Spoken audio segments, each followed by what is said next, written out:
ranks in billions and billions of dollars of profit. I'm in Congress. gabadha asalahaan ka soo jeeda Soomaaliya oo ku jeesjeesay kuna maadeysatay guuldaradii Trump wax walba oo ku saabsan sheekooyinka dalka Mareykanka ayaan muuqaalkeenan ku eegi doonaa.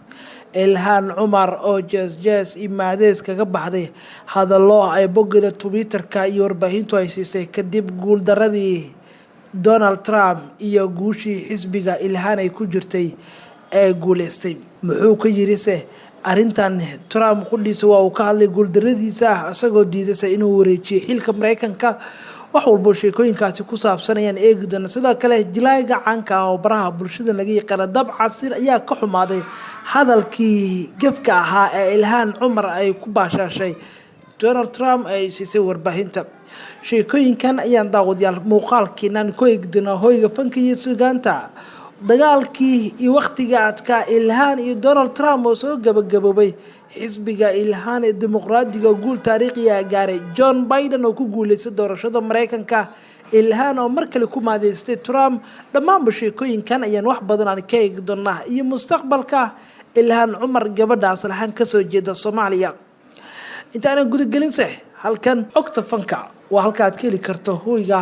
warbixinada arrimaha fanka sheekooyinka kale ee la xiriira Soomaalidu aad u xiiseeyaan arrimaha kale caalamiga aan mararka qaarkood ku soo qaadano kamid noqo saaxiibada joogtada channel-keena ku xiran subscribe inoo dheh gambarelkana taabo say kugu soo dhacaan muuqaalada iyo warbixinada gaarka ee halkan aan ku baahino. waxaase eegi doonaa sheekooyinka la xiriira Mareykanka iyo Ilhaan Cumar oo ku maadeysatay guuldaradii Donald Trump ayaan eegi doonaa. Trump qudhiisa uu diiday inuu laga adkaado xilkan uu wareejiyo kadib markii natiijada doorashada ee dalkaasi la shaaciyay. xildhibaanad Ilhaan Cumar oo kamid ah xubnaha aqalka Koongareeska dalka Mareykanka ayaa ku jeesjeesay madaxweynihii hore wadankaasi Mareykanka Donald Trump ee lagu adkaaday doorashada ama lagu guuleystay doorashada madaxtinimo ee dalkaasi.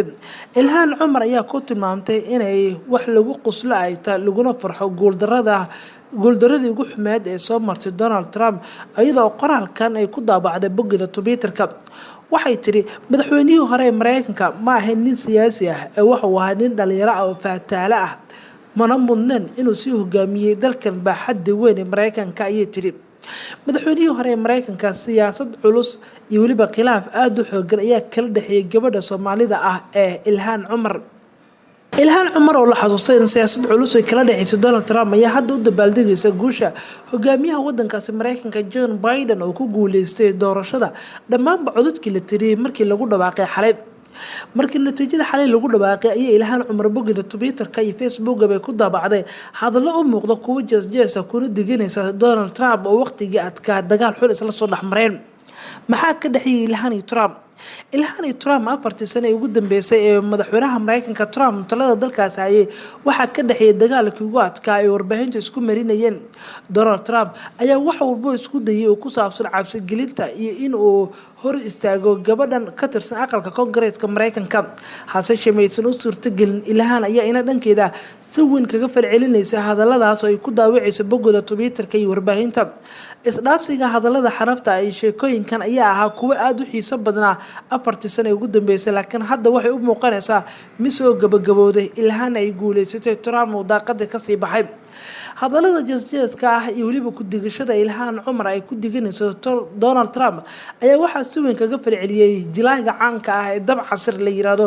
Dab Casir oo aad kaga xumaaday hadalkii gefka ahaa ee ka soo yeeray xildhibaanad Ilhaan Cumar oo kamid ah aqalka Koongareeska dalka Mareykanka. Sheekh Dab Casir ayaa yiri haddii ay laga guuleysto Donald Trump ma ahan ilaa si aflagaadeyso waxaad naga dhex samaysatay ma ahan wax fiican. dalka Mareykanka waxaad ka wadaa arrin xun oo cawaatinimadeeda adigu aad dhaxli doonto. ummadda Soomaaliyeed ee ku nool Mareykanka waxaad u soo jeeday dhibaatooyin xun iyo inay cadawtooyo ka abuurto Mareykanka cadaanka ah ayuu yiri Dab Casir. Dab Casir oo hadalkiisa wata ayaa yiri waxaan u safri weynay oo ehelkeena xaasaskeena ubadkeena aan u keensan weynay waa madaxaada gabaryahay caga dhigo oo ka bax social media adiga ku waalay haddii aad guuleysatay Allah u mahad celi. waxaa sidaas yiri Sheekh Dab Casir oo fariintani ku daabacay boggiisa Facebook asagoo oo u jawaabayay Ilhaan Cumar markay ku maadeysatay guuldaradii Trump. ilhaan cumar ayaa aad ugu faraxday guuldarada soo gaartay Donald Trump iyadoo waliba aad u riyaaqsan ayayna qoraalkaasi bogooda Twitterka ku daabacday laakiin dabcasir ayaa rumaysan aragtay mid ka duwan wuxuuna qabaa in ilhaan cumar ay sabab u tahay joojooبka dhibaatada ay wajahayaan muwaadiniinta Soomaaliyeed ee Mareykanka ku nool maadaama ilhaan ay la dagaashay Donald Trump Trumpno isku dayay in Soomaalida muslimiinta guud ahaan uu ku joojiyo haddaba sheekada ugu weyn ee hadda ilaa hadda Mareykanka laga hadlayo daawadil waxa kamid ah Donald Trump waxa uu diiday ama uu aad kaga soo horjeestay in uu ogolaado xilka uu wareejiyo hase waxa uu ku hanjabay in maalmada Isniinta oo bari ah maxkamadda sare ee dalka Mareykanka uu geyn doono gal dacwadeed ku saabsan natiijada maxkamadda waa natiijada codeynta ah ee guusha uu gaaray Joe Biden madaxweynaha Mareykanka Donald Trump ayaa diiday inuu aqbalo natiijada doorashada madaxweynaha Mareykanka kadib markii lagu dhawaaqay inuu guuleystay Joe Biden Trump oo golf ku ciyaarayay waqooyiga galbeed ee gobolka Virginia ee magaalada Washington u dhow ayaa waxa uu ka soo baxay halkaas isagoo dib ugu soo laabtay aqalka cad waxa uu soo saaray bayaan uu ku diidayo in uu aqbalo sharciyada doorashada wuxuuna soo jeediyay eedeymo uusan cadeymo u hayn oo ku saabsan in la masuqmaasuqay laguna shubtay isagoo sheegay inay jiraan khiyaanooyin la sameeyo oo ku eedeeyay xisbiga dimuqraadiga ee Joe Biden doorashada aad ay kaga fogeeday nidaamka saxda ah ayuu yiri Trump Joe Biden wali lama dhigi karo waa uu guuleystay xitaa hal gool muusan dhalin iska badaa inuu guuleystay ma jirto wax sharciyad ah oo u haysto natiijadani waxaan gal dacwadeed geyn doonaa maxkamadda sare ee Mareykanka ayuu yiri Trump Donald Trump ayaa ku dhawaaqay maalmada Isniinta uu qaadi doono tallaabo sharci ah asagoo maxkamadda ka furi doona dalkaas Mareykanka oo dacwad la xiriirta khiyaanada uu sameeyay Joe Biden uu ku soo baxay doorashada si kastaba dadka ku dhudhub Mareykanka waa dadka ku dhudhub Donald Trump ayaa sheegaya inay rumaysan yihiin in madaxweynaha mar hore uu ogolaaday in laga adkaaday balse waxa jiray tuhunno iyo waxyaabo kale oo keenaya in dagaal siyaasadeed iyo sharci uu ku raadiyo dhinaca kale hogaamiyaha xisbiga jamhuuriga ee Kongareeska Mareykanka ay waliba xubnaha kale aqlabiyada baarlamaanka ayaa ina dhamaantoodba taageereen natiijada doorashada xalay lagu dhawaaqay waxa kaliya la sugayay ayaa waxay tahay in guud ahaanba la soo gabagabeeyo goobaha codbixinta si kastaba ma cadda arintan halka ay saldhiga doono Trump waxa uu ka andacoonayaa inuu hayo cadeymo muujinaya cadeymahaas uu la tagi doono maxkamadda sare oo khiyaano la sameeyay iyo ku shubasho doorashada waqtiga ay socotay sida Donald Trump uu ku doodaya hase arintaas ayaa la ogeyn sida ay uu Donald Trump kaga guuleysan karo ninkan ay badi dadku ay codeeyaan muuqaalkeena kale xiga ayaan ku falanqeyn doonaa sheekooyinka Mareykanka laakiin ilhaan cumar oo ku maadeysatay guuldaradii Donald Trump dabcasir oo dib ka falceliyay waxa uu sheekooyinkaasi ku saabsanayaan muuqaalkeena ku eegayna daawadayaal halkan waa hooyo fanka iyo suugaanta kamid noqon saaxiibada ku xiran channelkeena oo subscribe inoo dhig gambarelkana taabo si ay kugu soo dhacaan muuqaalada iyo warbixinada gaarka halkan ku baahino warbixintan ay ugu dambeysay daawadayaal mid la mid ah nabadgelyo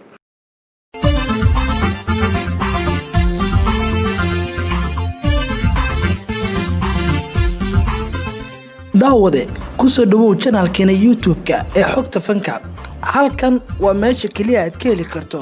macluumaadka la xiriira arrimaha fanka iyo waliba fanaaniinta sheeko walba la xiriirta arrimaha fanka ayaa daawada halkan ka heli kartaa waxaan sidoo kale halkan aan ku baahinaa muuqaalo xiiso badan isleenahay waa kuwa mudan in daawadayaashan u soo bandhigno mar walba channelkeena xogta fanka wuxuu idin soo bandhigayaa muuqaalo xiiso badan arrimaha fanka madadaalada sheekooyinka xiisaha badan dhacdooyinka ugu waaweyn ee fanaaniinta taariikhaha fanaaniinta aan soo qaadano kubii hore kubii dhexe iyo kubii dambe dhammaanba daawade halkan ayaad ka heli kartaa ka mid noqo saaxiibada channelkeena xogta fanka adiguna raacaya tilmaamtan subscribe gambarelkana taabo qaybta hoose ee commentigana mar walba ayaa daawade nagula wadaagi kartaa aragtidaada